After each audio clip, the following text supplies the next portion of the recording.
Wagambye nti abasajja mubateeka muki muchupa ati nzatezo so akiguminkiriza ate nakugamba kalezi simanya kalogo kalenzi baba no anti masinza kulaga babo nedda olabye bifubuzo zito nabyo wandi ate omuloge tegubeerekamu ojja kubeeramu gutukane gune gufuluka sebo nedda waliwo omuntu omwami wange omwana bamutonda mulungi nga nange mutunako bati ngugumukana kiro nga manyo bababbi batwala ye tobamu sense nga ndabira ddala abaana b'abakazi bayinza omutwala omukyala omusezi sobola mugumikiriza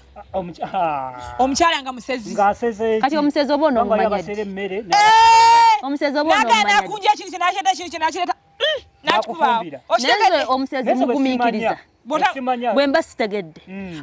akuyita bwaleeta mukyala jangu tusaleesale oba mwami atoya bintu byonse notabinyingizamu ate nawe olina kibanga kufuna n'omanya nti munnayo omwami wange nze ndi musiraamu omwami wange si musiraamu naye lw'olidde ennyama yammwe kwolwo bambi nyamba buyambi omugamba munnaye kwolwo wooba ogiridde kale tubireke tetubikola biriye tukiiseewo tekivaawo nti walidde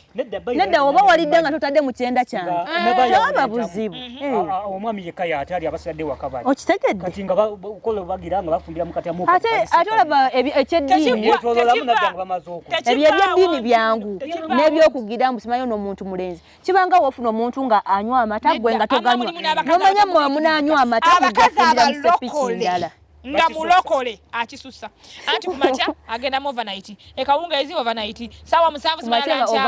simanya biki olunaku lulabala lumala mu church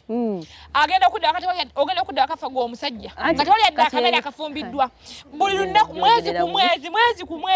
mwezi ali mu church muwasa mulokole nga wamuwasa mulokole bikole ebyo babikole tewabimanya wagwa otomera tewabimanya mama olunse ekisinga okubeera nedda watomera kitomere abasajja baganda otomera ebintu byabadde okitegera gwe n'ogwa mukwano na muntu ono gw'olabako baba bamusanga agenda mu overnight ze lwaki tumuleka kitegeeza oba wamwagala olina omwagala n'ebibye okubanga teyakugamba nti nze buli kala kumbeera mu church nsiba mu church nsiba mu church nga omugamba